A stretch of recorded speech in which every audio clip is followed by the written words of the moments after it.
Welcome to Den Excelsior, the weekly podcast where me and a panel of my nerdy friends get together to discuss the latest happenings in Marvel across all media. But it's also a chance for you to pick our brains on all things superhero. And don't worry, we'll also be talking about the distinguished competition from time to time. This episode is being recorded on the evening of Friday, February 5th, 2021.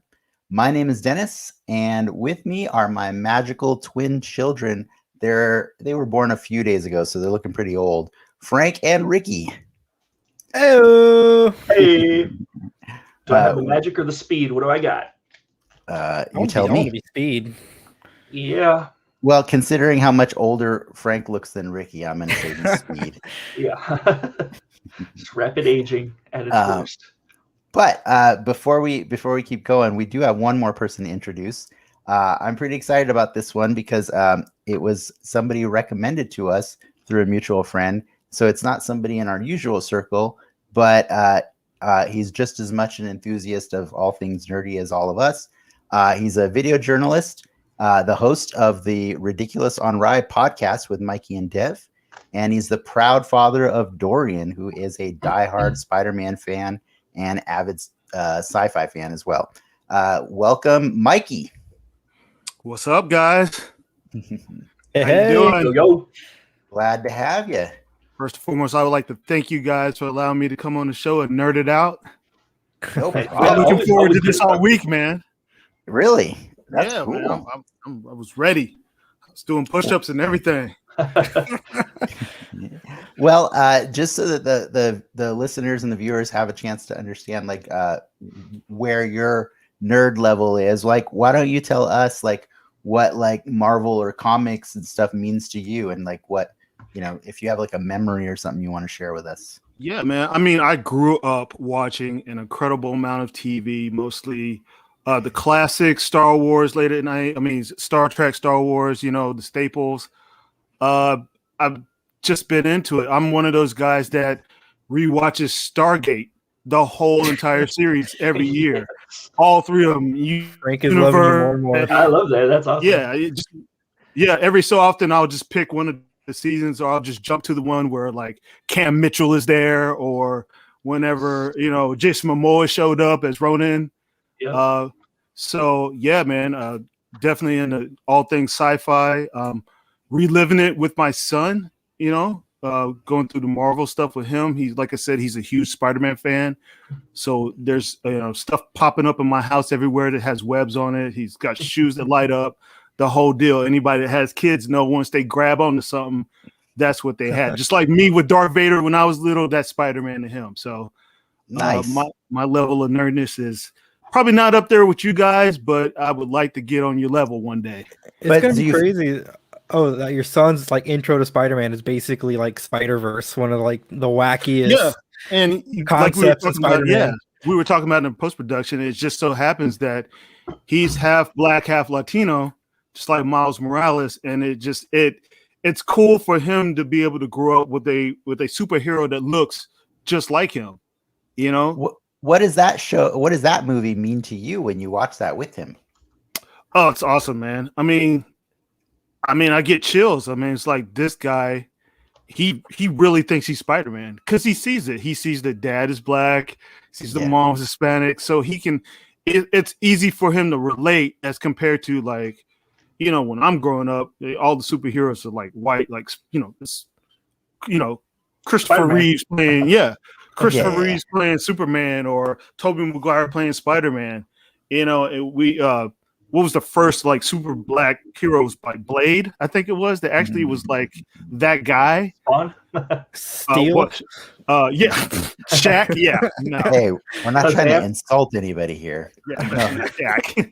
But yeah, that's where I'm at. You know, I really love sci-fi. Anytime I sit down, that's my go-to. I'm constantly searching for new stuff. I'm interested in everything sci-fi. So, What's your favorite movie in the MCU? right now, I'm gonna have to go with Thor Ragnarok, man. All right, It was a pretty good one. It was just the writing was really good. It had a good amount of comedy in there. Jeff That Goldblum is movie just is hilarious. like, super efficient. There's not. Yeah, I don't think there's it's wasted just- space in that movie. It's the it's shortest none. movie of all of them. Everything it's just that's the director too. He's a great filmmaker. Yeah, And I'm a like I big told Taika you guys, fan. I'm horrible with names. I think he's Wiki or something like that. But Taika Waititi. yes, he's amazing. Just everything he does, I watch, man. He's a great filmmaker. Like I said, that movie was great, had great pacing to it. It's just the gags were hitting. That's probably my favorite at this moment right now. Got Nice. Carl Urban in it before. Oh he yeah, was, that's right. He Billy was Butcher. in there, right? He's awesome. I was just rewatching one of his old shows. Is it Almost Human? Oh yeah. Yeah, Him and Michael Ealy. Yeah, so just on for one season. I'm like rewatching that right now. It just came up. That's the better season, the one with him in it. Right. Yes. Well, I think we should probably at least get prepped to talk about the rest of the show before we pick your brain more and pick everybody's brain. So let's just talk about what we got planned for the day. We're dying obviously to talk about WandaVision episode 5. Spicy one today. Yes, but before we dive into that, we've got some news and rumors to discuss, and then stick around after for more Multiverse Bingo, which is our little check-in to see how we're doing guessing what's going to come up in WandaVision. And as always, we'll try to answer as many of your questions along the way in the chat. So with that, Ricki, I think go for it, man.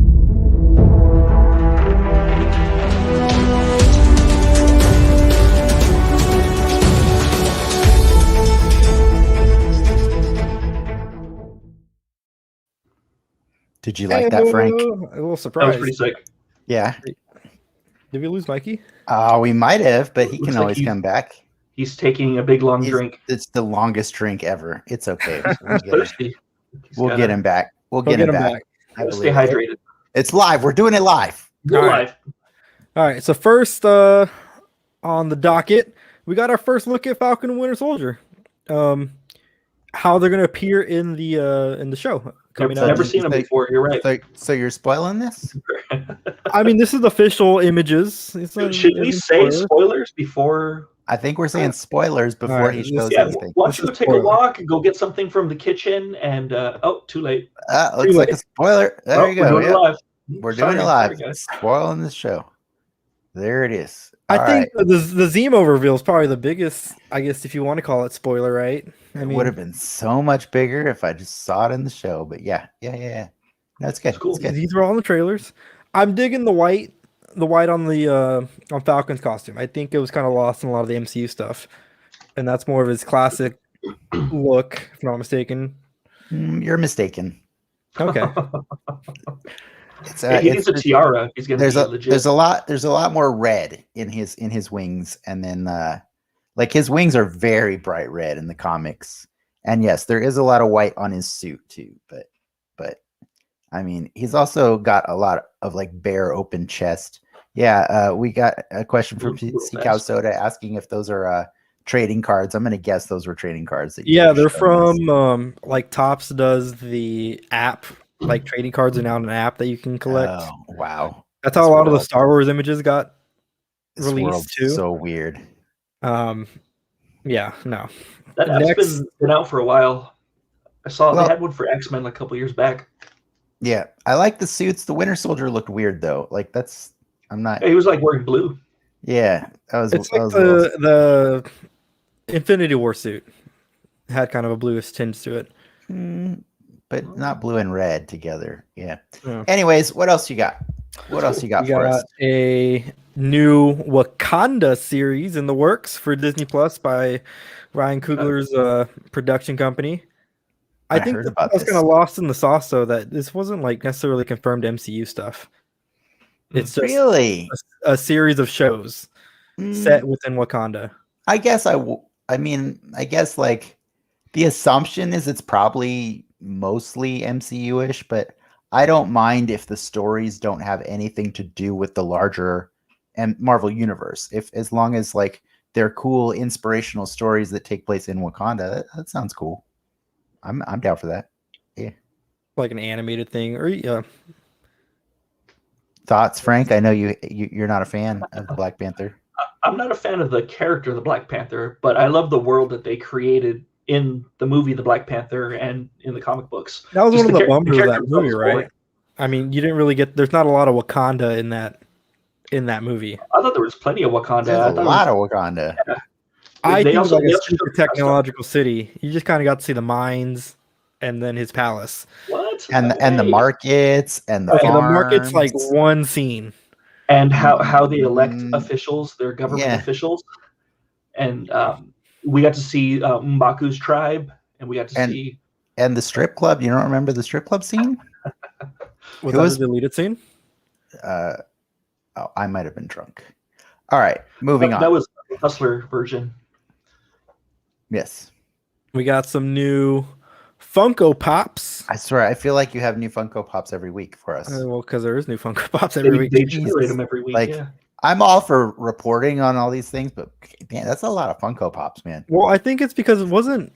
There's obviously no conventions right now, right? And wouldn't this be Toy Fair time? Toy Fair would be in about a week or two. Yeah, you're right. So that's most likely why a lot of the stuff's coming out. But there is some Avengers post-credit scene shawarma eating. Oh, like and- a shawarma diorama where they're just Yeah. sitting around eating shawarma. That's and cool. then there's Kinda this cute. giant Galactus, which is like one of the big 10-inch ones. Giant. I hate Funkos though. I'm not a big Funko fan. But the people love them. Well, there goes that endorsement. Oh, I mean, Yeah, great. I'll say I'll love Funko if they pay us. I mean, Let's. What else you got? Ricki is for sale, and so is this show. Funko. Yes. Yeah. Exactly. Oh, yeah. FYI. We will display all the Funko behind us if you pay for us. now I know you don't like the Mezco stuff, but we got some looks at the I like the Mezco Mezco stuff better than the Funko stuff, just so you know. Mezco Morbius, sorry. Morpheus. Morpheus. The Mobius strip. Mobius. I actually really love this figure. He looks amazing. That's the living vampire, all in 12-inch plastic. 112, 6-inch plastic. It's Well, I like amazing. the soft goods. That's They cool. look pretty good. Yeah. I Looks like like the he- different faces available for him. The screaming face looks like he's the lead singer of a metal band. His little like case that he comes with opens up and lights up as Like well. like a coffin. hmm That's cool. I'm assuming this was timed for the movie that was eventually delayed till next. At this point, nothing's time for anything anymore. That movie's coming out in 2024, probably.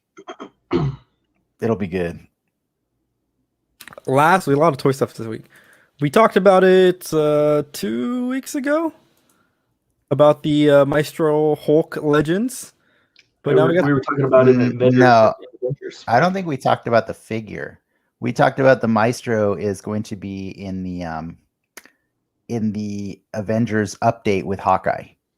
The video game update, I think next week. And so this is a nice tie-in for it. There's a new figure for the Maestro, which if anybody doesn't know is a future version of Bruce Banner where he ends up becoming the bad guy and taking over the planet. And he's just super cool looking. So it's But Actually, this is- what people don't know is that he got the beard and hair from activating the Santa Claus when the previous that makes previous sense. Nick died. Yeah. Yeah. You know what does bum me out about that figure? And I know it's being a little lazy and reusing, but don't move any further. Leave it there where the Aunt Ricki. That picture that you showed of him is the picture, the drawn picture that they had, just Mhm. perfectly. They cut off right below the shins so that you can't see that he's actually supposed to be wearing boots. See, they cut it off right there on the picture. Oh, But this guy is not savage. He wears shoes, and I thought it was pretty lazy that the figure just uses the old mold from the last the last Hulk figure. So they're like, now he's got torn pants and bare feet. I'm surprised they didn't add this little bulge right here. Whatever. That's a Thigh muscles. that's a quadricep, Ricki. Quadricep. Okay. He works out on the I'll never Stairmaster. forget we were playing Avengers and Dennis enlightened me. I had the question on, does the Hulk poop?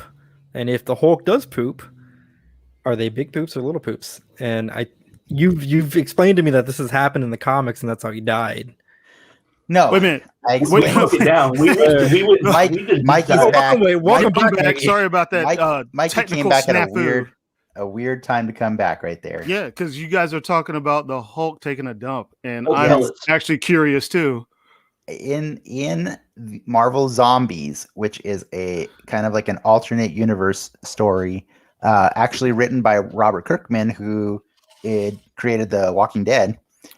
He had fun creating his own zombie universe of Marvel, and in that story, the characters are a little different from Walking Dead because whenever they consume people, they suddenly regain their humanity temporarily. So, like, when they're not hungry, they're perfectly normal again. Of course, they are like burdened with the guilt of knowing they just ate a human being or something like that. But so the Hulk in Zombie Universe he has the appetite of the Hulk. And the unfortunate problem with that is if he is savage when he eats, but then he shrinks down after he's nice and full, he still has a full stomach equivalent to that of a Hulk. So basically, humans are like Snickers bars and To getting the him over Hulk. his hangriness. Right. Yeah. But once he turns back into Banner, unfortunately, his guts explode because there's too much food inside of him. He's got like arms Right. sticking out. and So the stuff. food doesn't change size, even though the Hulk does. So I got a question for you guys, a Hulk question. Maybe you guys can answer for me. There's Bruce, and is Dave? Is it David Banner? No. There's two different Hulks, right? The rapper. there, There's no, quite a I few know of them. David No. Banner, but there's two different Hulks, right? okay, there. It depends on what you mean, Right. but there has been a second Hulk in the comics, at least one other one, unless you count She-Hulk as well. What ifs? Amadeus Cho is a newer Hulk that was in the comics for a little while. But if you're talking about the difference between David Banner and Bruce Banner from the 1970s/80s TV shows, yes. they are technically the same person. The one played by Bill Bixby the name of his character was David Bruce Banner, and the reason for that is because at the time, television people or television execs or whatever, they thought that the name Bruce sounded gay. That is the actual reason. Yes, So and Bruce because Banner. so they named him David. Wow. Because I knew I wasn't crazy. No, yeah, You blew my mind right there. and it probably has something to do also with a lot of the stigma created by the Batman and Robin show from the 60s, right? Right. Where a lot of people made fun of Bruce and Dick for hanging out together all the time in their underwear and stuff like that. Yeah, it's a lot of gay undertones. It's in that I mean, show. for whatever reason, like, yeah, it's homophobia is the reason that he was renamed David. So That's wild. And Bruce Bixby Fun- himself was gay. Bill Bixby. Or Bill Bixby. Bill Bixby. Sorry. I didn't know that either. Bruce sounded natural. I'm just kidding. Yeah. So we were Wow. both right, Ricki. There is a David Banner rapper. So Yes. Yes, there is a David Banner. And So what's the there's- song? there's a fun piece of history. I'm glad I could share and answer your question for you. that's awesome, man. That's why I'm here. Yes. Welcome Last- back, by the way. Yeah. Sorry about that. Last bit of news. It's actually a bit of comic news. It's like one of the first bits of comic news that we had on this comic show. What? But we have a new Fantastic Four life story, and I think Frank might be a little more versed in this, but they're essentially taking, from my understanding, a bunch of Fantastic Four story arcs and combining them into a long form story that tells the life of the Fantastic Four. And they apparently did this with Spider-Man, I think last year. But this is all to celebrate the 60 years of Fantastic Four. Fantastic Four, that's cool. I've actually never even heard of these, so I'm gonna go look them up real quick when I get away from the show and consume the Spider-Man one real quick. I mean, this is all kind of like primer for them to come back to the MCU, basically, right? Kinda, yeah, pretty much. Are they gonna have to redo this for the third time? Yes. This is the third lineup of the show, Fantastic Four. When they enter the movie universe, presumably it will be for the third time. Yes. They'll get it right this time. Well, fourth finally. Fourth. Well, because, fourth. No, Roger Corman's one was never officially released, though. Yeah. Gotcha. It was just made to fulfill contractual obligations. I have owned it in my life, and it is awful. But yes, he means great. But I think there is something to be said about like we might be putting the cart before the horse by assuming that they're going to do things the standard way going forward, because a lot of what we saw today in WandaVision would suggest that we don't know what they're going to do. And I think it's the perfect time for us to talk about that show. Right, Ricki? Right. It is WandaVision time. Hit the button. Hit the button.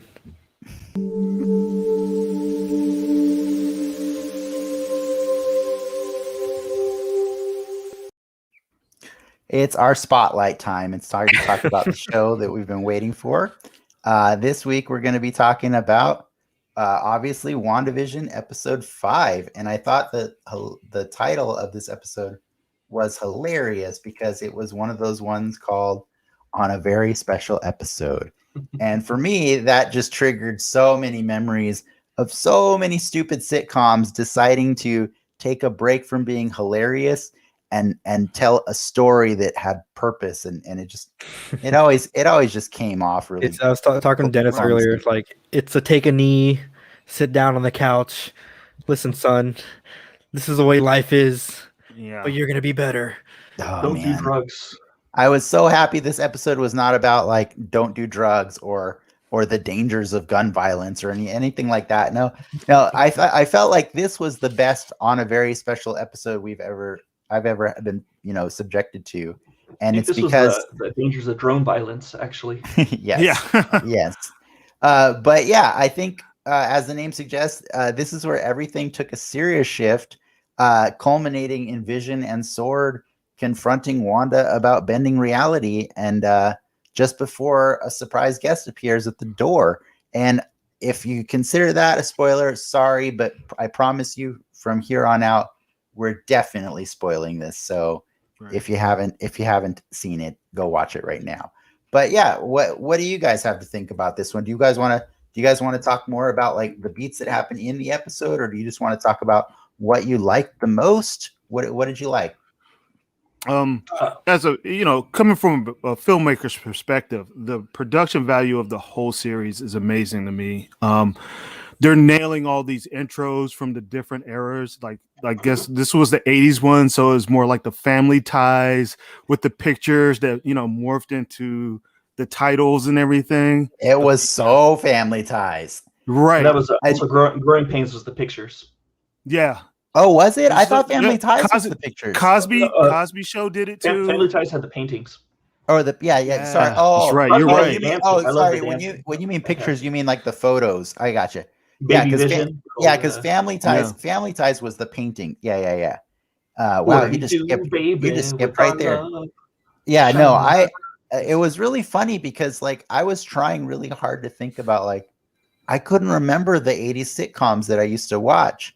And the second that started with that intro, I was like, oh, I suddenly remember all of the ones. It activated me. It triggered me to remember all of them. And it cracked me up. Even that door with the stained glass like window, or like the windows on it, is just so that the attention to detail is pretty crazy. Yeah, when we had talked about it before, like I was all like, oh yeah, 80s sitcoms like Full House, and you're all like, you're an idiot. Stop it, Frank, you idiot. Yeah. That's the 90s, you idiots. I don't think I said that, but I'm yeah, pretty sure it was said like I- 5 Oh, times. it was that insulting. I definitely meant it though. I Yeah, definitely meant for that. sure. Yeah. I deserved it. Yeah, Yeah. because once we got off that podcast, I was just thinking, oh yeah, like One Day at a Time, Family Ties. What were some other ones? Cosby Show, for Cosby, sure. Charles in Charge. Charles in Charge. Good one, yeah. Webster. Webster. man. Webster. Oh man. Oh, It's man, like the greatest Different greatest strokes. American hero. Remember that? Yeah. I actually The never guy watched Believe it or Blonde not. curly What? hair.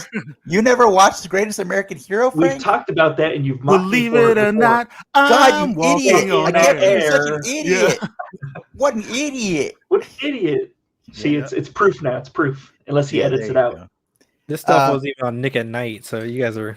I'm out on left Yeah, field. you're out of the loop. But the important thing is it was pretty damn accurate to that to capturing that. But what I really did like about that also is while they did capture that 80s, now they did this cool thing where they kept switching back and forth between the 80s stuff going on in Wanda's little TV world and then going back out to Sword, you know, to fill in more blanks and stuff. It's a mix now, for I was sure. gonna say, in the show. you cool. Okay. No, well, Frank, we'll get to that. Let's stay on the positive for a minute now because Okay, I feel some negativity coming from Frank. There's so much positive on this show. Tell There's a us lot of good- what's your positives, Frank? What's a good one? Let me see. Hold on. Go to a different question. Go to a different person. Ricky, what was one of your favorite things? Oh, you know what? I Actually, like. I'm gonna take it back. Right. Feisty Wanda was my favorite positive. That's where I was gonna go. We actually got to see her. You were going to take my answer, Ricky? Yeah, he was ready to. I really liked seeing like the feisty kind of protective Wanda. Like you get hints of that in the MCU, but it's never 100% justified, and it's usually in the service of other people, like Ultron when she was starting off, or like later on when she was protecting Cap, and that incident at Lagos, which I'm sure we'll come to, occurred. This time it was just her, like she was about to have some marital throwdowns with the Vision. Like he floated up, he rose up, and she's like, "Oh yeah, I can fly too." Yeah. I always like that they do the bended knee thing. You know, like it's really funny. I don't know if my legs. I was like, that looks way better in the comics, guys. It looks very. Oh, stiff. you mean when he's hovering up, he's got one knee? Yeah, there you go, right there. Oh, yeah. That I promise that looks so much better in the comics than it does in real life. But no, it looks great. I love the way that looks. And she needs the leotard when she does it. It also doesn't like. They need the costumes.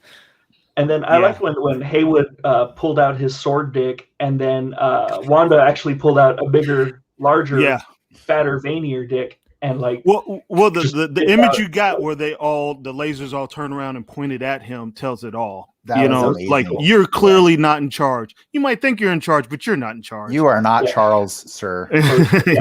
No. Come back with Charles. I'm out. Yeah. I got a red dome now. Unless you got Scott Baio. I want Charles in charge of me, not you. That's not happening. Nice. I would go with feisty, but I like the she's obviously pissed, and I like that they're showing that there's a gray area in this universe for these characters. She's not good, but she's not bad. She's kind of in this space where she's obviously she's working her shit out, right? Yeah, we're watching her spiral. We're watching her spiral out of control right now. She's obviously not in control, but she's okay with it to an extent. Oh yeah. People are allowed to have bad days, and I don't think Avengers should be any exception, right? Like, it's just her bad days are really, really bad, and they affect a lot of people. Yeah, they're highly destructive. But I think I really appreciate that they're starting to like actually show the audience, like everybody who wasn't quite sure, like, just so you guys know, she's super powerful.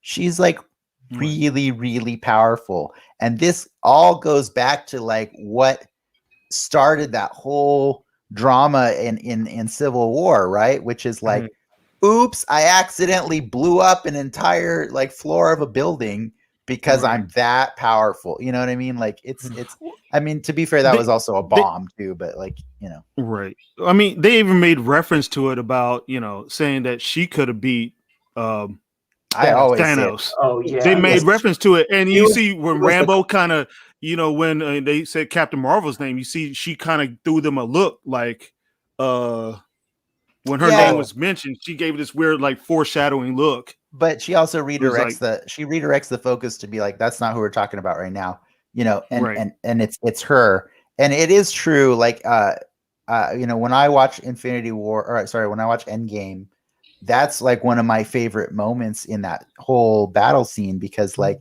she was gonna wreck him, and then he has to say, because he's got no cards up his sleeve in that moment. He's about to get ruined, and he says, "Make it rain," and then his ship starts shooting, fire down from above, and that's the only thing that saved him from her wrath. And she was very wrathful because he killed Vision the second time. That's one of my questions. Like, how does everyone have such intimate details about Yes. every Oh facet my of And battle? I totally want to get to that one. I promise we will. Okay. I really do, because I have a theory on that one. But Well, I'll piggyback on Mikey's point of Monica in that Captain Marvel moment. There's also a point where they start calling Wanda like a terrorist, Right. and she's very quick to point out, like, yo, that's not what she is. Like, she doesn't have political motivation. She's obviously dealing with some shit. But I thought that was really neat to, rope that back in, because obviously that term has a definition that they're trying to put her in this box. Well, that was kind of that storyline about her through like a lot of those movies was she was dangerous. She's dangerous to everybody else. Let's put the clamps on her so she can't hurt everybody. They were treating her like a terrorist. That's she kind of was the ongoing theme with her character. she was their nuke, Right. right? She Right. was their nuke. Yeah. Right. And like when the two teams lined up in Civil War, you just can't help but look at it and be like, okay, which one's Scarlet Witch? Okay, that's the one that's winning.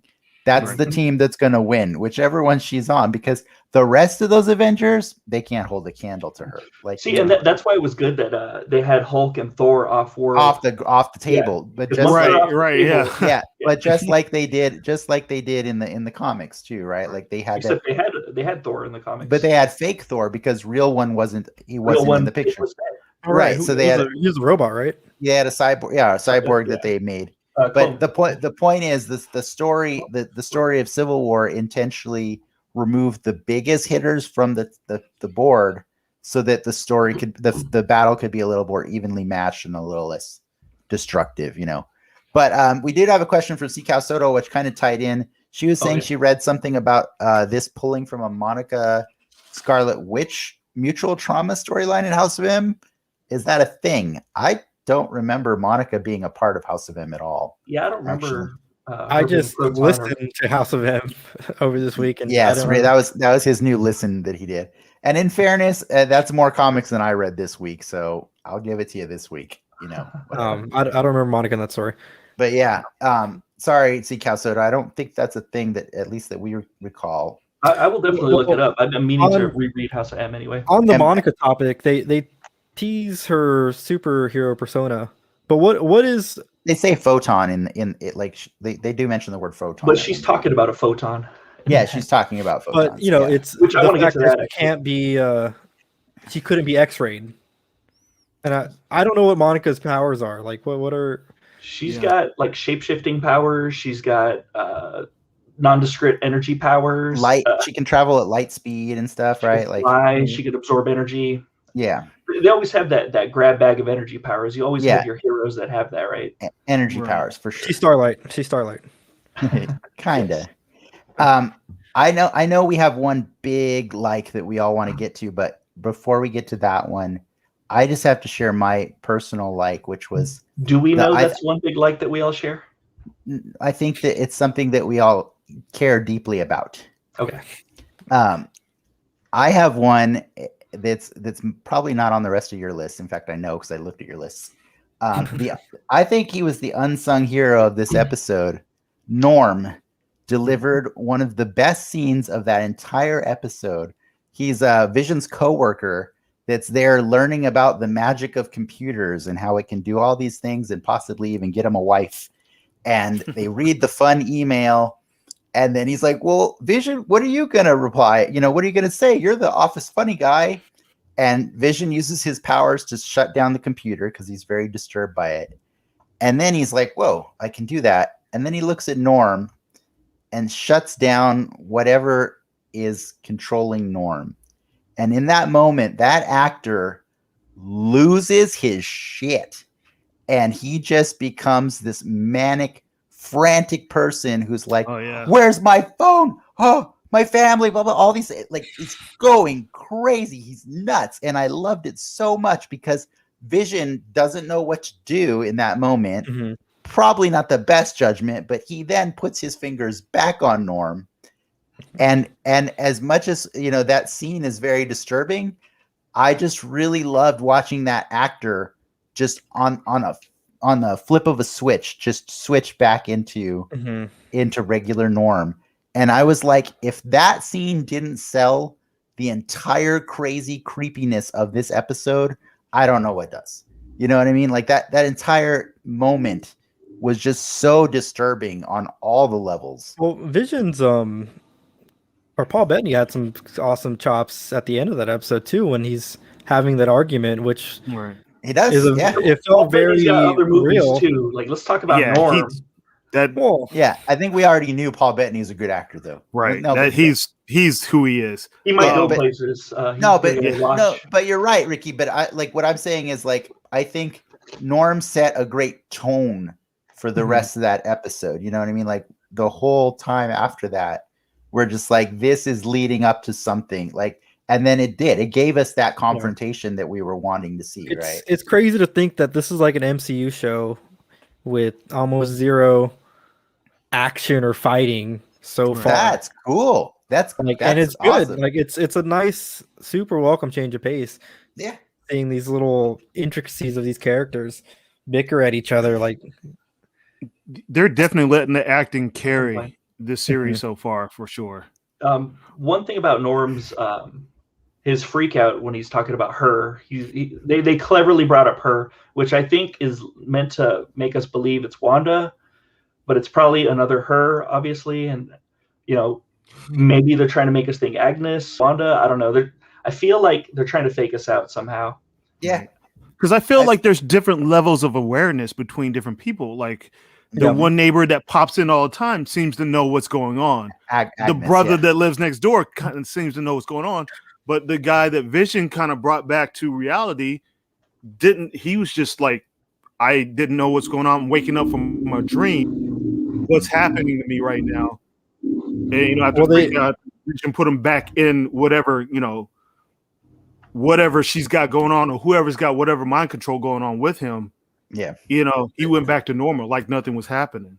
They kind of throw us in for a loop though with Agnes at the beginning when she does that break of character. And she's like, I was hoping to talk to that. Let's go back. I'm gonna go back to that right now, but I want to rant real quick on Agnes right now. So they're trying to make us believe that Mephisto's the big bad of this series, right? Are they? I don't know. I can't tell if they are. I feel like they're leading the diehards into thinking that Mephisto's the big bad, right? Because everyone you hear about says that it's Mephisto. We keep talking about Mephisto, so yes, you're probably right. They are at least red herringing us into that. Yes. And then everyone's saying that Agnes is Agatha Harkness. What if she's not Agatha Harkness? That would be amazing. I would die. I would be happy if it was. If she's Mephisto? What if she's Mephisto? Yeah, sure, Mephisto, or maybe the Grim Reaper. Because she was talking about bringing people back to life. She was genuinely surprised when Wanda was talking about that. Yeah, you could do that. What? Like maybe she knows how to do that, and she was just kind of acting dumb or something, How about this? Can we agree that Agatha is definitely Agnes is definitely somebody from the comics?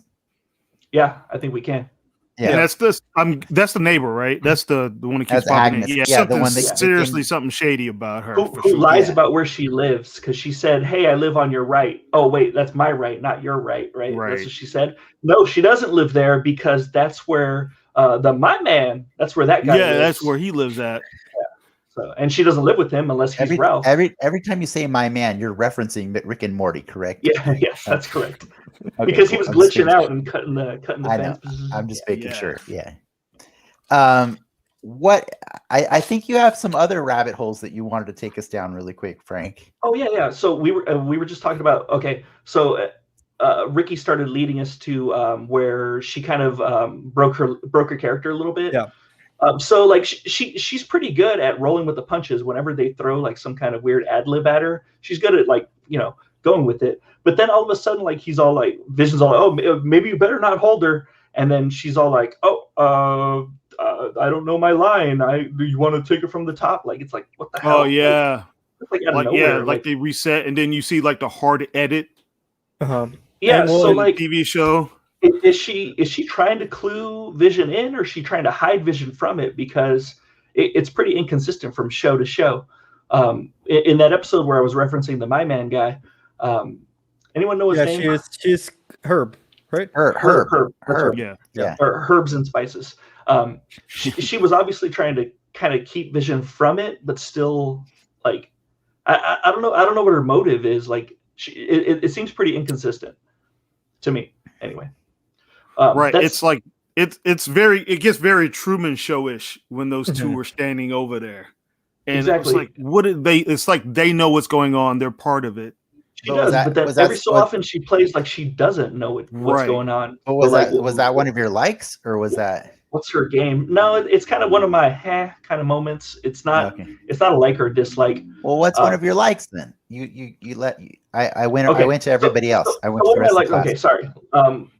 That was a little aside, just because Ricki had brought it up. So one of my likes is that they always have something to do with some kind of animal that's a recurring theme, or sometimes they have like an object that's a recurring theme in the show. They had giraffes a while ago, and I was looking up giraffes, what they meant, and they can mean like looking in the future because of their tall necks. They could see like ahead of things or what's going on, or they could also mean like return to a natural order of things. They have a lot of meanings. So one of the things that kept happening was sailboats. I kept seeing sailboats all over this episode. There was a picture of a sailboat over the mantle. Above their stairs, they have a wooden carving of a sailboat. At what was the company? Computational Services Incorporated. They had a golden sailboat over on the filing cabinet. And I'm all like, what the hell? What's like a sailboat? The number 23 this episode. Yeah, yes. I love it. You're deep in the weeds, man. I love it. He's going to bring it back. Watch. He's going to bring it back. Mean journey, adventure, exploration. That's one of the things they can mean. And it could be like this is a journey or an exploration of the soul or magic or something like that, because we're going into the multiverse of madness, right? It's an exploration. But also, if you know about like Osiris, like the god of fertility, agriculture, the afterlife, or Anubis, also a god of afterlife, cemeteries, tombs, the underworld, stuff like that. So they have this thing called the Secum Scepter, and that symbolizes control. Like whoever holds the scepter is in control. In certain hieroglyphs, we have something that looks like a sailboat mast, and that's a thing that's the breath of life, because it's the breath of life that pushes the sail onward, right? So there's an association with the sailboat and the breath of life, and then, death. So all the themes kind of tie back into what's happening with Wanda and with Vision, and her putting him on like the breath of life. Or on the exploration of the breath of life. Some set director from the show like cheering in his room right now. Yeah. He's like super stoked. He's listening right now, or he is 7 months from now when he finds this podcast. Yes. And he's like, validated. He's either doing that, or he's either like, did he even watch the show, or he's just like watching all of what's going on in the background. The whole point of the show was there was a dog in it, guys. I mean, come on. Did you not see the beekeeper get out of the sewer? What are you talking about? You're talking about sailboats? The only thing sailboats mean is prostitutes. That's all it means. That's all it was. I had a prostitute. Like, it's gonna be something like that, right? Anyway, sorry. That was my rant. Selena is correcting us and letting us know that, or she. Yes, the sailboat could be a she. We don't know for sure. Well, Yes. The I mentioned it just a minute ago. Frank, I know you had it on your list. The dog. Oh yeah, Sparky. Oh yeah. I love Sparky because I just got done rereading Tom King's run on Vision. He had a 12-issue miniseries of Vision where Vision makes his own family. From Similar to 2015, what right? Wanda did, 2015? 2015, yeah. Yeah. And it centers on Vision. It gets really dark really quick, but it has a lot of the same references that this show has. Yeah. In that it references like possibly Agatha. This one overtly references Agatha Harkness, but it has Sparky in there. That was like Sparky's like first appearance or something of that nature. And what it was a neighbor lost his dog, and his dog died in I think one of the kids killed him or something happened where the dog died tragically. So Vision built rebuilt one, right? He took his brain, the dog's actual brain, and he made a synthezoid dog, and they named it Sparky, and that was the family dog. You think that's about to happen pretty soon? I mean, he came and went pretty quickly. Or that dog. Or the point of that dog was to just be a slight reference to Sparky, and that's why it was named Sparky. You know. One other reference that they had before I shut up for a while, I'll let you guys talk, is that the plaid shirt that Vision wears when he's dancing with the baby, that's pretty much the plaid shirt that he wears like when he's lounging at home in that miniseries, in that 12 series. So he's just hanging out. I just wanted to point that out, and that's it. Everyone, you ever notice like once in a while there'll be some days where he's dressed impeccably, and then there's some days he's kind of just like a little bit disheveled? I feel like that's a progression of the generations, like more, like, right? You know what I mean? Like more like when he was in the 50s and 60s episodes, he was required to be dressed up nicer, right? But as we got to the 70s and 80s, it's right. a little he had bit like more one casual. collar popped out, and then like one was tucked in, and I think their costume their costume designer is just really good at picking up on all the little intricacies. Because like I key in on continuity issues like that quickly whenever I watch stuff, and I was like, wow, his collar's out, and I watched the whole episode to make sure it didn't like appear back in the next frame.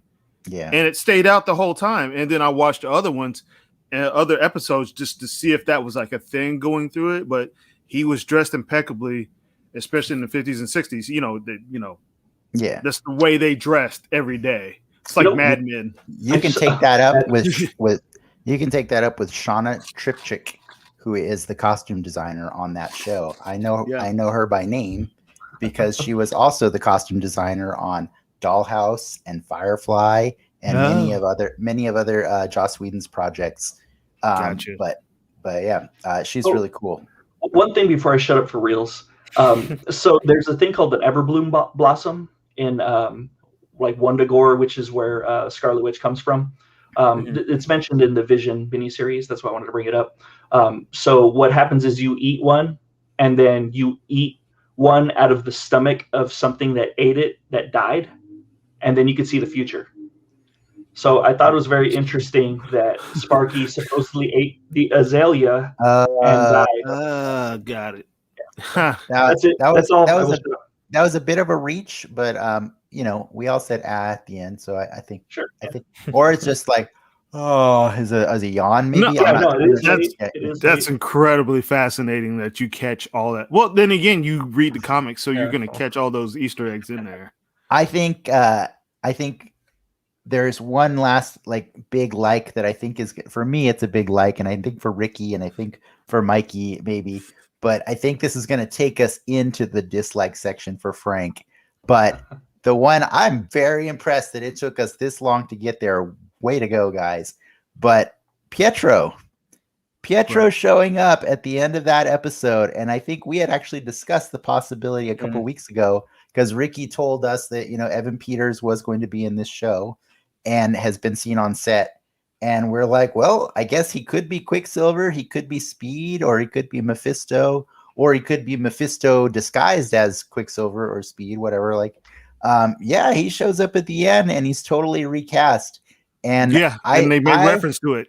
And they actually make reference to it in the outside world, right? Mm-hmm. Right. And I thought that was one of the most amazing things. But the only reason I didn't think it was the most amazing thing is because I think a lot of people just kind of like brushed it off, but they already pulled this trick once in Spider-Man Far From Home. In Spider-Man Far From Home, in the post-credit scene, we get the J.J. Jameson from the old Sam Raimi movies. And to me, like, if I was drinking like water or something in that moment, I would have spit it all over the theater because and his name is J.K. Simmons. J.K. Simmons to me will always be J. Jonah Jameson because he is the best actor in that entire trilogy. And it always made me sad because I was like, oh, I mean, you know, I can go back and watch those movies and they don't age particularly well, like some of them, but oh boy, yeah. But J.K. Simmons nails it every time, right? And so when we started this third round of Spider-Man, I was like, I wonder if they're ever going to do JJ, and I wonder if they'll ever find somebody as good. And then they're like, nope, we'll never find somebody better. So here's J.K. Simmons. And I was like, yes. What are the implications? I don't even know what that means. What does that mean? You know? And then I decided I don't care what that means. let it happen, let it go, and it's fine. But Dennis, I'm with you, man. I can watch that dude on anything. Yeah, he's there amazing. are 3 actors that were born into the roles. They literally are their character, and J.K. Simmons is J. Jonah Jameson. Yeah. Ra's al Ghul, that definitely is Liam Neeson. And Ron Perlman is Hellboy. Like Ron Perlman, they just kind of cut off his horns and he looks the part. He didn't need much makeup, just paint him red. You don't think Robert Downey Jr. is Iron Man? Come on. All right, Robert Downey Jr. That's pretty good. That's pretty good. Tony Stark, man. Come on. Yeah, well, but it gets a little muddy though. I like the reveal. I like as a singular event. I dig it, but I'm curious to see how they explain a lot of it, and if J.K. Simmons being back in the same role, does that mean something, or is it like a selective thing? But that's what I'm saying. I think it does mean something because I don't think it's a coincidence that Far From Home was originally supposed to be a Phase 4 movie, but then they decided, like, no, we'll call it Phase 3 because it kind of puts a nice bow on Phase 3. But like, I think the reason it was supposed to be a Phase 4 is because we were like, Mysterio is the first time the concept of the multiverse is referenced in the MCU. Now, granted, that Mysterio ends up being a liar and there's no real multiverse yet, but he plants the seeds, right? He plants the seeds for the possibility of that happening. And we knew it was going to happen because we knew that Doctor Strange is going to have his whole multiverse of madness. We knew that Wanda was going to be doing weird reality bending stuff. And we also know that, in this last year that they've been scrambling to cast Spider-Man 3 to be the live action version of Into the Spider-Verse, basically. So I don't necessarily have a problem with J.K. Simmons being the first hint that we're merging universes on each other. You know what I mean? Because like, to me, that's what makes this so fascinating is Evan Peters played Quicksilver in the Fox movies, and Fox was its own separate X-Men, franchise away from the Marvel Cinematic Universe. And while, Marvel managed to legally have their own Quicksilver for one movie, unless you count, the end of Winter Soldier as well. Let's be real. Evan Peters was the more entertaining. Oh yeah, he was the better Quicksilver. Like, he had the cool scenes. Like, he had more character to him. He left every movie that he was in asking more questions to. Like, they didn't necessarily give him his justice, like his due service, like through all of those movies. But here's the thing here's why I love this: the fact that they chose to bring a character from the X-Men franchise into this universe. Aside from just the obvious of demonstrating Wanda can mess with reality, okay? That's very clear. We've already seen that for the last 4 episodes.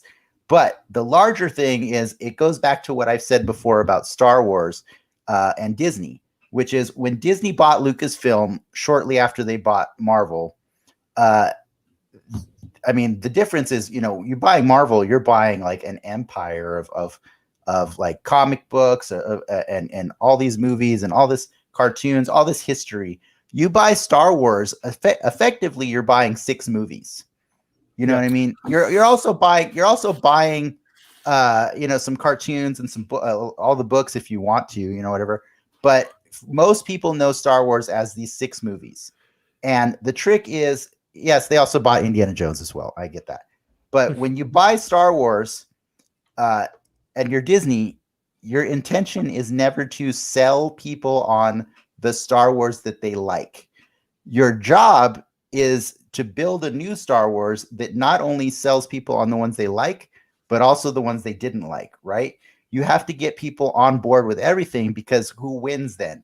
If you want to go buy a collector's set of all Star Wars movies, Disney would prefer you buy the collector's set that has all 6, right? Because it costs more. And so if they can sell you on, through a Mandalorian show, through a Clone Wars TV show, through Rebels, through any different thing they add through the new trilogy, like if they can include pieces of the Star Wars that your generation does like and the stuff that your generation doesn't like, but make you okay with it, then it's more money for them, right? Because they're effectively selling you all of Star Wars. Mm-hmm. If Disney then goes and buys Fox, and we know that Disney bought Fox for a lot of reasons, but one of the ones that made us as Marvel fans very excited is because it gave Marvel the rights back to the Fantastic Four and, most importantly, the X-Men, because the X-Men are a huge part of the Marvel universe. And the problem is, like, as much as we want to see things rebooted, we kind of like some of the old stuff, right? We do. We like you can't argue with Hugh Jackman is an awesome Wolverine, even if he's 6'2". You can't argue that Ryan Reynolds is not the most perfect human being ever, which I would argue he should be on your list as well, Frank. It's up to 5 now. Yeah. That's what Ryan I was about Reynolds to say. That should be Deadpool. 2 perfect people. So he was still it's perfect in in Wolverine Origins. He was amazing. It's in Disney and Marvel's best interest if they can find a way to make you fond of those X-Men movies and retroactively bring them into their MCU. That's genius. That's just genius. That's just good business right there. So that's why I loved it, because it's like now they can cherry pick the things they want from X-Men and the things that we love, the most, right? So, I mean, is there anybody here that didn't love Quicksilver in those movies? Yeah, he was cool, man. He was great. Those scenes were awesome. Yeah. Is there anybody here that really needed the other Pietro to come back? Hell no. Exactly. I literally have Age of Ultron right now because I don't really even remember him in the movie. Yeah, he's pretty forgettable. So I just remember he died. They even cropped his little scene out. They showed her rap sheet or whatever, and she's protesting. And they cut him out of that. They cut him out of it. Right. Yeah. He was just like it's at the end of the day, it's like a flex on, it's like we're Disney. We just it's almost on the same level of like the Luke at the end of Mando spoilers. No. Season 2. In terms of like the money get, It's not the same. It's not the same, but I get what you're trying to say though. I get it. It's that they're trying to bridge universes. You know what I mean? They're mixed and matching the best things from different universes. Yeah. You're just offending Frank when you start comparing Evan Peters Quicksilver to Luke Skywalker. It's a little that weird blow it's a up bridge. doll. It's a bridge. It's a bridge too far for Frank. But that thing was super weird looking. It looked like a weird sex doll. It looked like Patrick Stewart at the end of X-Men Wolverine Origins, like a weird blow up doll. He was just sitting there like this. And I'm all like, what the hell is going on? Why is Luke doing that? Well, But one thing I think is interesting. Wanda knew who he was. So, do you think Wanda knows? I don't think she did knows at first. who he was. No, she had to stare at him for a good minute and then I ask took that him. as like, No, holy shit, he's no. back. No, because then she asked him, Pietro? She asked him because she wasn't sure. Like that's what she did. So I don't think she. So that brings in the question: Is she really the one that's controlling all this that's going on? I mean, I think there's a lot that's been suggesting that she's not. I still think it's like a 80-20 or a 90-10 split. Yeah. But Frank, I know that I took a lot of time, probably just as much as you did. So I want you to tell me why that Pietro scene was your dislike. So history shows that Anubis and no, I'm kidding. We're not going to go back that way. But what it was okay. It wasn't so much the fact that Pietro shows up. That's something that I wanted. I want Evan Peters to be there as Pietro. That's just something that I do want. But what I think is going to happen is it's going to be some stupid meta fake where he's Mephisto or he's Mysterio or he's someone with an O for the end of their name or something. You know, like it's going to be some stupid fake and it's going to be like, ha, gotcha, audience, gotcha. It's going to be as meta as Darcy saying that stupid line about, guess he was recast. He was recast. How do you know? How do you know what Pietro looks like? He was out of the picture. The one scene where she's radicalized, he wasn't even in that picture. TMZ was there. You don't remember? Yeah, TMZ. How do you know what he looks like? Like how does Jimmy know about the Mind Stone? And like how is he not, if he knows about the Mind Stone, not open to the possibility that someone could be brought back with something other than the Mind Stone? How do they know that Captain Marvel was infused with the power of the Tesseract? How do they know that Darcy knows that he's the only, the world's only vibranium synthezoid? How does she know that? How do you know that? How do you know who fought what in what war? Like we don't know every single battle in the Civil War. We don't know every single battle in the Iraqi war. Like we don't know every single battle. How do you guys know all those battles? Frank and I are on the same page there. Like there is some weird, like how do you know? Like we obviously know because we've watched it in their events happen, but the extra characters, they wouldn't necessarily be privy. Like that was my beef when they had the Captain Marvel's or Miss Marvel show that's coming out later. They had a tease for that at the investor day. And like how does Captain Marvel have a growing fan base? You know, like it just seems super odd that particular character would be that popular, you know? I think what you guys have done is forced us to skip the dislikes and go straight to the questions because I have to answer this because I have a question / answer for this. Sure. My question is, can we even trust that the show outside of the show is legit? Could Wanda or someone else be influencing their heavy-handed yet extremely concise exposition, possibly through Monica? Yeah, that's horrible, and that's the horriblest thing I've ever heard in my life. Because then Inception. Jimmy Woo and Darcy become Inception exposition bots. They're basically Skarsgård. No, but I'm saying, what if they're part of the show, which is still WandaVision? Show within a show? Yes, that's what I'm saying. What if they're in the show within a show for exposition dumps? But they don't know that they got pulled into it. And yes, they are in there. I don't care if they know or not. Like they're still exposition dumps, whether they know it or not. Like, but you're making fun of how bad their exposition is. But I'm questioning whether or not it's not intentionally bad. I mean, even if it's not like the Mandarin was a bad actor. I'm saying is intentionally bad. I'm saying, you know what I mean? Yeah. You know what's funny to me right now is there's a group of writers right now writing this stuff, thinking about you guys. We're about to piss these guys the fuck off. I think they're not. I think they know. They know. They're thinking about it. They have rent in your head right now. I think they know that they're pushing Frank's buttons, and I think they're having fun. They do, man. Because it's too on the nose. They're too obvious. Like I don't think that they're dumping that amount of exposition. Like coincidentally, or I wouldn't. even, I you know, wouldn't like, be happy Yeah, if they go that MCU route, but movies. that would make never some to that sense for a extent. lot of Never things. that bad. Never Okay, that bad. maybe never that bad, but they do dump exposition on you. They lead the audience through the nose. They pull you by the nose and they lead you from each point to each point. Right, but I believe, and that I has a believe- lot to do with the amount of guys or the amount of knowledge you guys have at this, and they're so invested in these backstories that when you guys watch this stuff, like somebody like me, I don't know all that. So when I watch it, I'm watching it for what it is, and I'm living in the moment. You guys have a whole reference. And I've always fall said back that, like, on and be like, "This is not right. What were they thinking here?" Like I'm watching it, and then I'll go back and like research it and be like, "Oh, that's why that was," you know. Yeah. So like, as I don't a know. fan, though, like I love those little inconsistencies. I love the difference. I love the difference between Iron Man in the Iraqi or in the Middle East as opposed to Iron Man in Vietnam, because it was more it was more in time, like for 2008, right?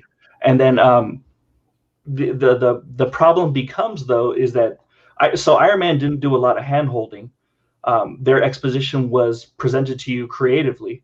Something like Iron Man 3, they do a lot of hand holding where they explain every little facet of what's going on, Right. and it's aggravating.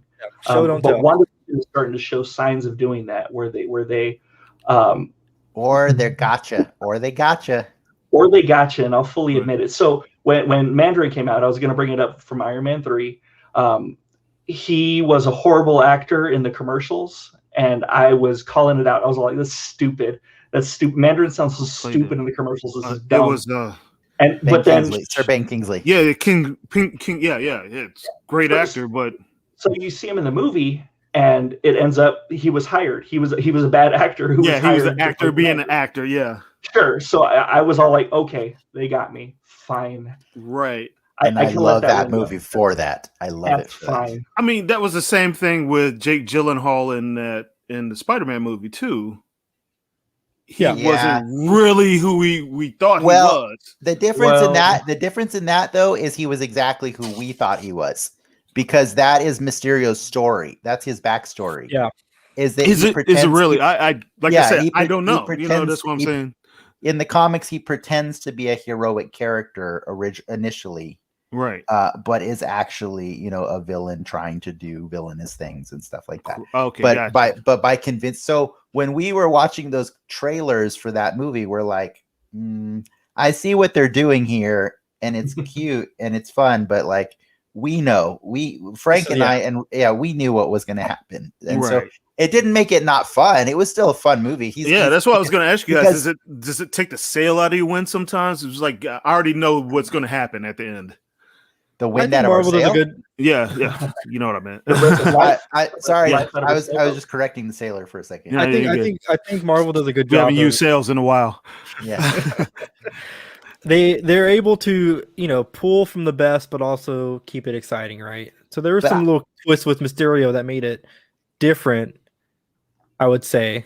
Yeah, I also don't think they're dumb enough to still fall to that level of exposition without a reason. I think there's a reason, and I think we haven't seen it yet. So I think the onion's still being peeled. That's no doubt. True statement. With this MCU universe, everything has a purpose. Even in WandaVision, everything is so, like I said, dense and tied together somehow. Even with Captain Rambeau coming back, that's the daughter from I had to look it up. I was like, who is that? I don't know. That's not her. It's way too many years later. Oh, that's her daughter. Man, that's kind of dope. Man. I like Lieutenant Trouble. Trouble. When you say Rambo, Dennis, how do you say it? Was it Rambo? I say Rambo. That's Monica Rambeau, right? You say Monica Rambeau? I say Rambo, but isn't that the way they say it on the show? Everybody I know it's spelled like it's like everybody in the show says Rambo. So it's spelled like she's from like Louisiana or something. They all say it different ways. Even so it's Rambo, or it's Rambo. Like they all say it in different ways. Well, it's that's pretty cool though, because everybody's different how they different ways. I mean, I know people call you Francisco, so whatever. Right. But people don't call me Francisco. I'm going to from now on. Please do.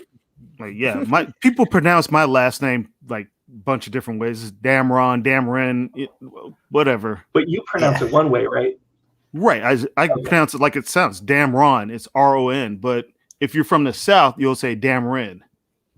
That's just what like they. Poe? Like Poe? Yeah. Oh, sick. Hell yeah, that's cool. It's Poe. Yeah, Poe Dameron. Yeah, but it's actually Damron. I have some other questions for Oh, the show, that since we're on the topic of what's going on here. I do have to know, from a production point of view, I think they've been so consistent through the whole series up until now. Did you guys not notice that the 80s sitcom stuff was filmed in 16:9 and shown in 16:9? I was going to bring that up. I mean, look.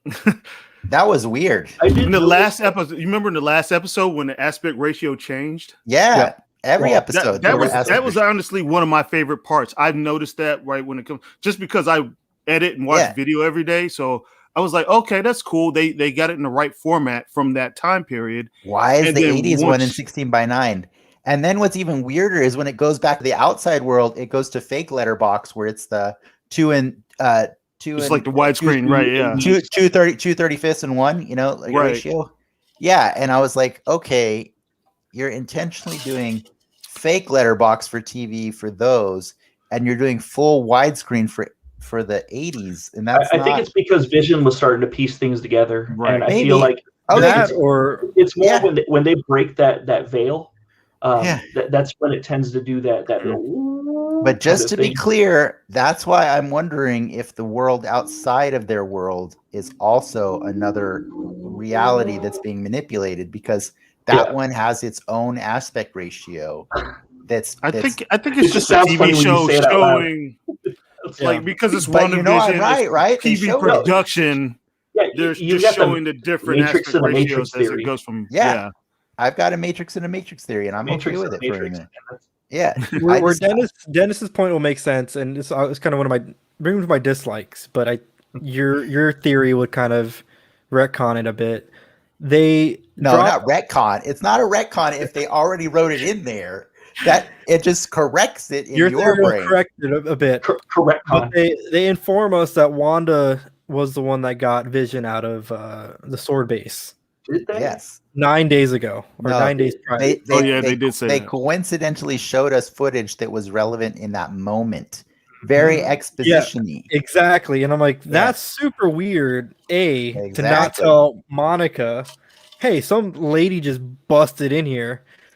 But also, B, if Scarlet Witch busts in the sword, I'm sure that place is going to be on friggin' lockdown. How the hell did Monica get all the way to the elevator? Exactly. You're supposed to be asking questions. See? Yeah, no. That's what I'm saying. And so that place had like a garage and stuff, like a fence on the outside perimeter. So she had to have gotten through the outside perimeter and then park and then walk up to the gate, and then her badge doesn't work, right? So that's like a power play on that guy on Hayward's part, right? Because he would allow her access to go into the parking structure, the fence. Military 101. You got to show your ID. And then when she beeps the badge, he's ready for her, so he can receive her right when she comes in. So that's like power play 101 right there. So, but like back to Mikey's point, which earlier you mentioned, like why did Monica have a weird look when they mentioned Captain Marvel? Monica seemed very determined to keep everyone's focus on the story at hand. Like, she was like, that's not what we're talking about right now. Right. And when they bring up anything else that has something to do with Captain Marvel, who may have also demonstrated a power level, on par with what Wanda did in that battle, it almost looked like Monica wasn't actually controlling Monica in that moment. Power level. Whoa, somebody's got echo going on there. Oops. Yeah, that was me. Okay. You're right, but I mean, it could be because there's maybe a mole in there. Maybe she's talked to Hayward, and Hayward said something like Nicholas Fury and Monaco or something, and she's all like, "Wait, Hayward's not Hayward." Yeah, Hayward had a kind of a turn this episode too. He became more of a dick. Yeah, Mephisto. Everyone's Mephisto. I just wonder if maybe the reason that Monica is not showing, going through all the medical requirements or doing all the things she's supposed to be doing, and she's just really quick to get the plot moving, is because whoever's in control of the plot is pushing her to keep the plot moving. Do you know what I mean? And I don't mean that in the sense of the writers. I mean, there's clearly an external force outside of Wanda. So I'm wondering if that's what's happening here. If That's just Wanda me. is That's using me. Monica as a mole to help her in the super end game of this whole thing, Or the other person that's not Wanda that's also manipulating Wanda too. You know what I mean? It could be Haywood. Yeah. But Hayward. so my point is, like, I had fun with this episode because it let me explore all these questions, and there was things in there that were just too obvious to be that obvious. Or she doesn't want to bring up Captain Marvel because if someone knows that someone's that powerful, they could be manipulated, right? Same where if she takes the blood test, they find out she's a super, then she could be manipulated, right? Yeah.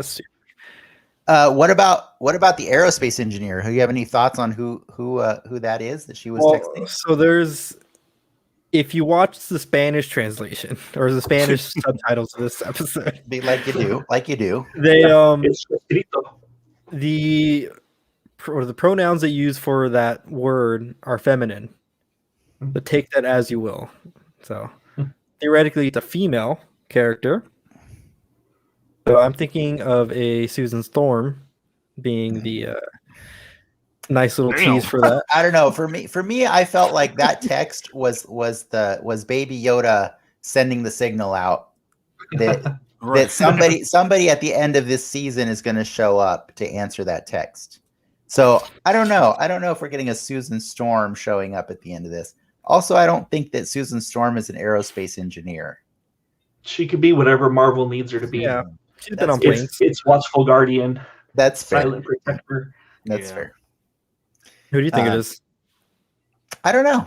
I really don't know. I agree with Frank. Is they can make people whoever they need to be. I've seen some theories that it's Rhodey, but your Spanish translation thing kind of throws that out. So I don't think if the position itself is feminine, then the word could be feminine, right? That's true. Maybe. Yeah. I took Any other all Spanish one, so what other questions do you guys have about the show, this episode, or what questions does the audience have? I'm just curious. So what did Vision see when what's her name? Agnes is shaking her ass in front of the kids and she's spraying lavender on them. He saw a whole lot of leotard ass. Hell yeah. I wanted the camera to be on that side of the studio audience. And I'm sure Catherine Hahn right now is just listening to our show and is so happy you said that. Yeah, she's stoked. Hopefully we're gonna go on a date later. Just Hollywood power couple. Yeah. YouTube power couple. Once the pandemic's over. So Vision looks at Wanda like she's stupid, and he's all like, "Are you not seeing what I'm seeing? Like, idiot! Like, is he literally seeing something different, or when he's saying, "Are you seeing what I'm seeing?" Is it like the subtext of what's going on? I think it's a subtext of what's going on. Literal. That the other parts, I take it as the other parts of Vision, aside from the Mind Stone, are coming back. Are slowly but surely.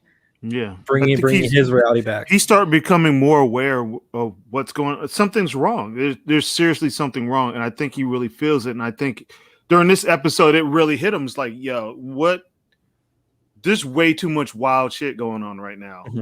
Because the fact that he doesn't have the Mind Stone, does that affect Wanda's control on him now? Well, I mean, and what we got to figure out what capacity he's really there in. What is he? Is he? Is he just like part of the construct? Is he? He's not a ghost or anything. What is he really? I have a theory. I'd love to hear it. If you remember Infinity War, right? He at the end before he dies, he asks Wanda. They've through their weird exposition that's more showing than telling. They explain that Wanda is the only one that can destroy the Mind Gem because the Mind Gem created her.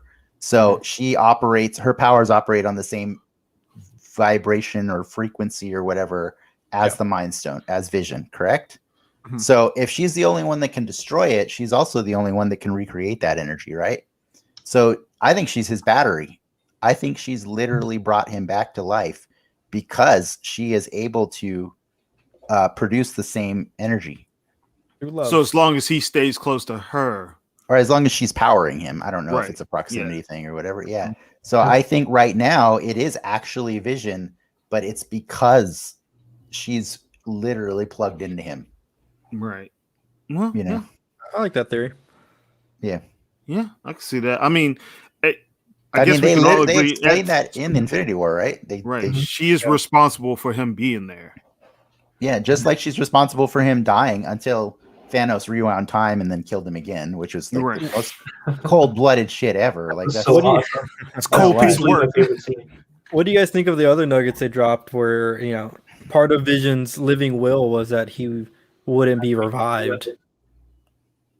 Yeah, Whether he wouldn't be revived or used as a weapon, right? Both, I was like, when did he have time to make a living will? I don't remember him doing that. But His Vision, he's pretty efficient, yeah. I suppose. On the plane maybe ride he to just- Wakanda. he sent an email as he was getting the Mind Stone ripped out of his forehead. Yeah. Sent an action item. I thought that was really cool. But then Sword was obviously taking him apart to study him. So what a bunch Right. of dicks. What a jarring image of him, like his head all caved in and mean, like Unless gray they and weren't. stuff. Unless they weren't, right? Unless it's all fabricated. Right. Sure. That whole scene could be a deep fake. It It could be like Luke Skywalker. Maybe that's what she meant by the Luke Skywalker scene. It felt Yeah. fake to me. It just felt fake. I mean, he's a robot. Robots don't have rights. Right? yeah. Well, But he can lift the hammer. Put the hammer in an elevator. Elevator goes up. yeah. What other fun questions you guys got? I'm having fun answering these. So where were the kids when Mommy and Daddy were about to throw down in the living room? Man, the kids were wherever the kids should be when That's the parents are sitcom doing magic stuff. right there. Yeah. That's sitcom magic. Can I just point out really quick one of my They were- dislikes of the show? I hate those actors. Those kids were horrible. Well, I think they're They were supposed so to, bad. right? And I was so happy that we were done with them so fast. You know Like, what? That so that happy. that's par for the course of like 80s kid actors. It is, but I'm just very just there to happy look that cute. we got through it so much faster. We got through the Right. kids and the dog Right. so much It's like faster. the Olsen twins. You got to look at them. They were terrible. Yeah, they were cute and all How that, but it's just like, rude. ugh. Yeah, W.C. Fields, didn't he have a quote about that? Like the worst people to work with are like kids and dogs or some shit like Yeah. that. Well, to So answer Frank's they question, wrapped the it all kids up in were- one episode. The kids were burying the dog. So there you go. they were outside burying the dog. Nice. Yes. Or they're you using know how their own hard hex it is magic. to get a kid to do anything on film and it look okay. Yeah. It's a struggle. Take it from me. What? Do you guys got any more? Where's kids as bad? I've got not so much a question, but an observation. But Mhm. if you'll indulge me, so the commercials we were talking about, those are Yeah. intimate parts of Wanda's history, right? The first one is the toaster. So let's say the toaster, Stark Industries. Toaster was also used by Wanda as a joke, kind of an insult for Vision. She would call him Toaster, and that was like a moment that they had. So I'm equating Toaster to the Mind Stone. That's my biggest reach, right? So you take the watch, which is the next commercial. I'm equating that to the Time Stone because it's a watch. They're talking about time, moments in time. So Hydra Soapbox. She goes to it. She teleports to another place. That's the Tesseract. That's the Space Stone. Lago, where there's a red liquid being scooped up. That's the ether. And Lagos is also written in red, and it's got like this kind of like wavy kind of non-form bit of. I love it though. I love it. I love Cut it. off your Adderall prescription. So this is going to kind of go into my predictions a little bit, but I'm expecting the power. I'm expecting something purple, maybe in an egg, to be in the next commercial, and to be followed by the something orange with some kind of sacrifice. It might be. They're the Infinite Six, right? There's six. This show's all about hexagons and it's all connected. Yeah. We have our guest from last week, Oliver, asking, were the kids as bad of actors as Elizabeth Olsen is? No, they kept their accents. They Well, her accent came out at the when she popped out of the puzzle. I loved it. I loved her in this episode. She was one of my favorite things. She saw the the only- drone and she's like, I gotta change. To I me, gotta redo my makeup.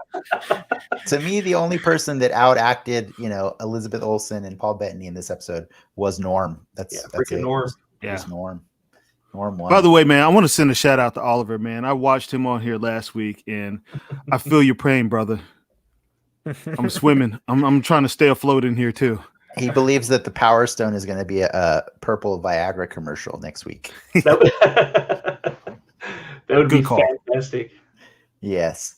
I think we have spent a lot of time talking about this show and the likes and our fun questions, but I think really quick before we just get into bingo and then wrap this up, why don't we just throw out like one prediction that we think is going to happen, like either in the coming weeks or just way down the line if you want. Go, Frank, go.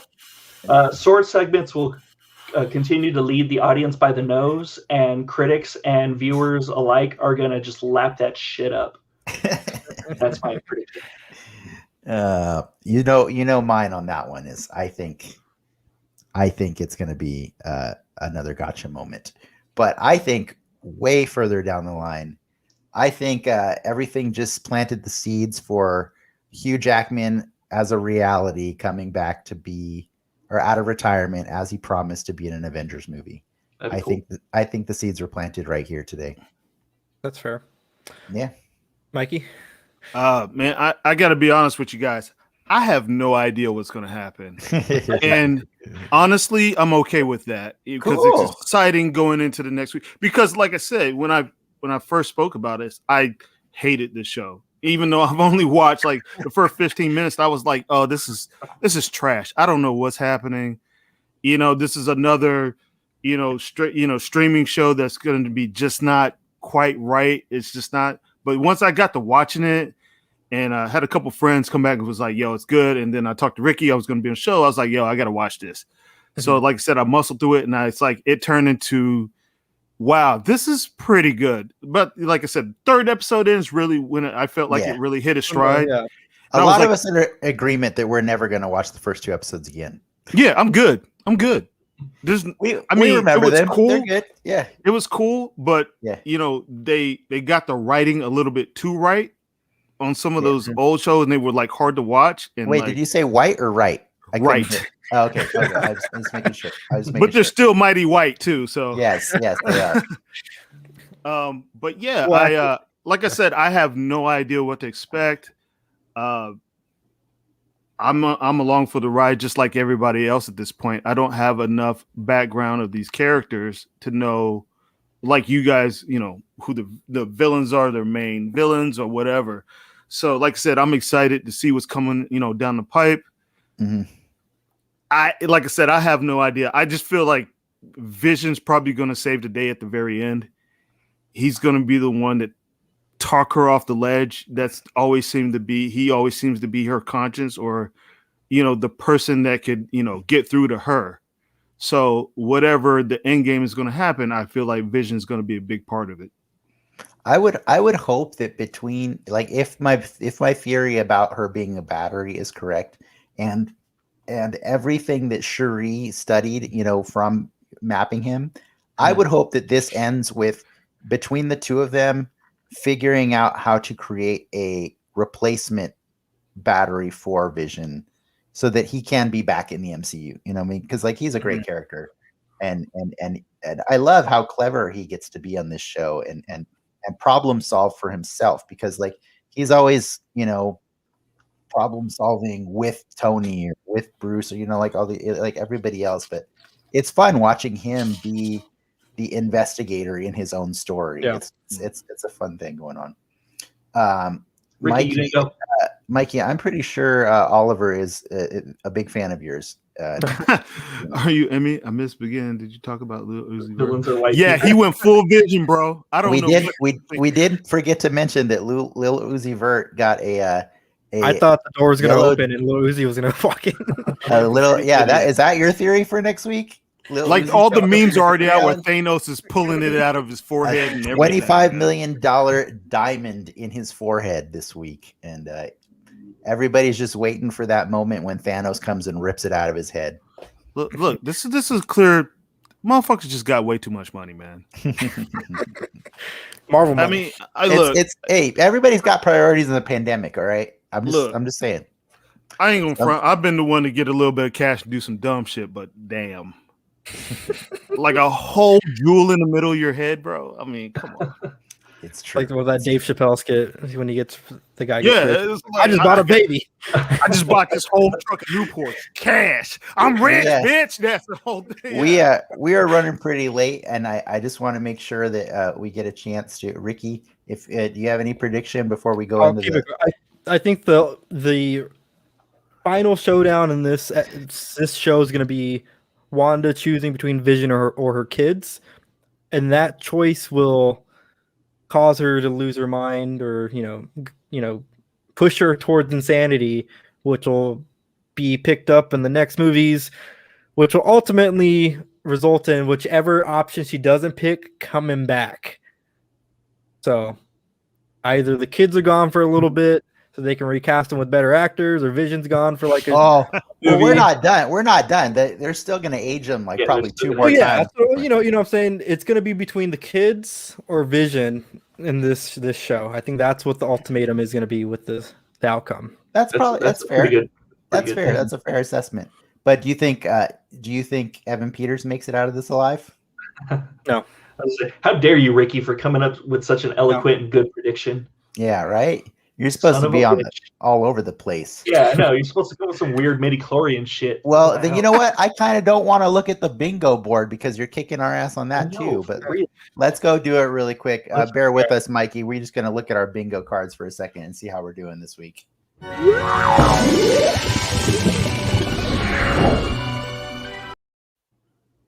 I like that Harry Potter music. That was short. Real quick, explain to Mikey and the audience what our bingo is. We came up with a bunch of different terms from the comics and the MCU, threw them all in a random generator, and it produced 3 bingo cards for us. Ricki, you can't zoom that in? What are you doing? Right. So, some of us are elderly and we can't see that far, man. Yeah, for reals, Ricki, you gotta blow that up. 75%. So just for fun, we came up with bingo cards so that we could see like how nerdy this show is based on what our levels of nerd are. The show's been pretty damn nerdy, I just want to say. This is on par with like Favreau. Favreau level nerd. I guess it's as big as it's getting. So the green stuff is anything that's been referenced this week. So again, we got Sword, we got Monica Rambeau, we called those a long time ago. Billy and Tommy, we called a long time ago. And Pietro, we thought this show would reference her brother somehow, but man, I don't think we expected it to go that way. So that was pretty cool.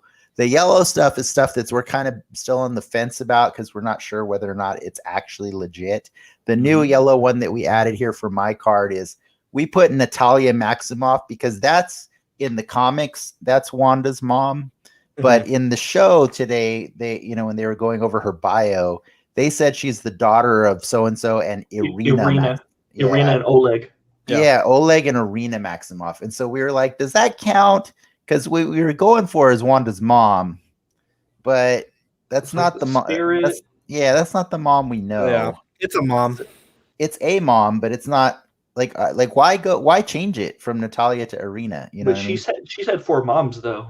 Madeline Joyce, Maria Maximoff, Natalia, Bova, and but none of them are Irina. You got Bova. You don't get it. Yeah.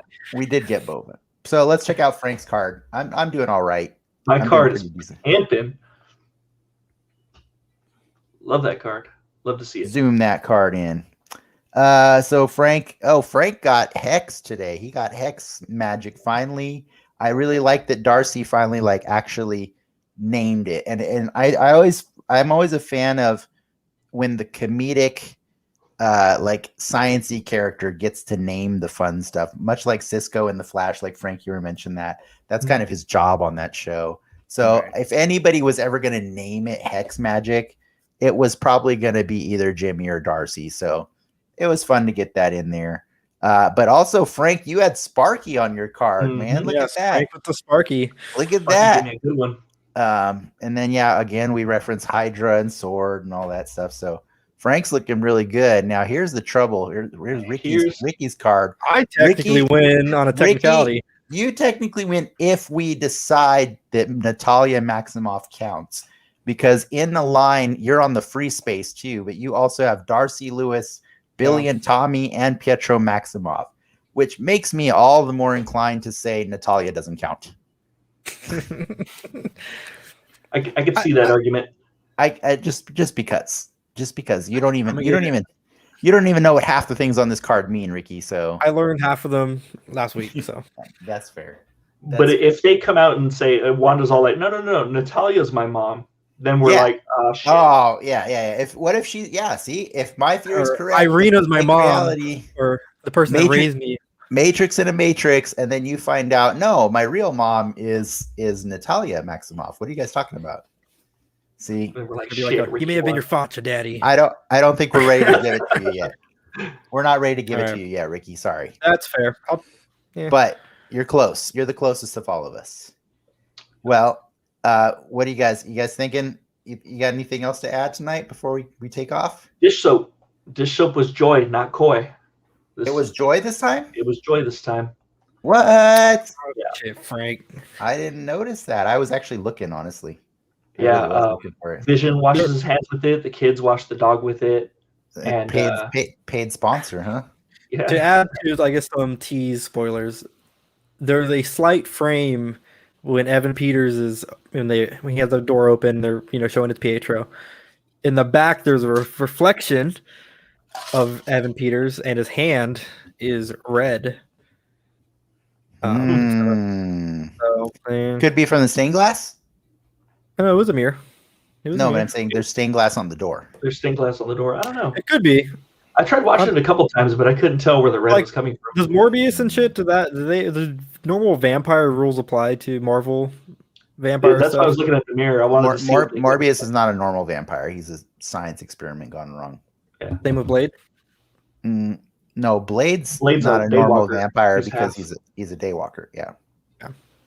But there's also born vampires and made vampires. Like there's two different. Mm-hmm. Well, this is all stuff we're going to talk about when all the other Marvel shows are done and we need stuff to talk about. That goes back to Sea Cow Soda's. What if Morbius joined What We Do in the Shadows? Yeah, that would be fantastic. And I would. Marvel hasn't announced that show yet, but it's coming. We know it because Taika Waititi is the producer. So yep, I would just literally die of happiness after watching that episode. But I think we got to get going, guys. Take us home. It's been a long one. I had a lot of fun. Thanks to Mikey for coming on our show, and thanks to the audience for tuning in. If you had fun, please remember to like and subscribe. Mikey, where can people find you and your podcast, by the way? We are on SoundCloud. Once again, it's called Ridiculous on Ride with Mikey and Dev. We're probably going to switch to video like you guys. This has been a really cool night, and I really thank you guys for letting me come on and join you guys. I've learned a lot. I'm definitely got to step my game up because wow. Like I said, man, I've learned more tonight about the MC universe than from watching the movies, which is great for me because there's a lot of good insight from talking to you guys. That's awesome. Awesome. Glad we could fill your brain with useless information. Awesome. Yeah. And you got me to watch WandaVision, so that's a big thing. Hey. Nice. I appreciate that. Yeah, that's a prerequisite for coming on the show right now. Yeah, definitely. So thanks for putting in the work. Frank, Ricki, where can people find you if they want to?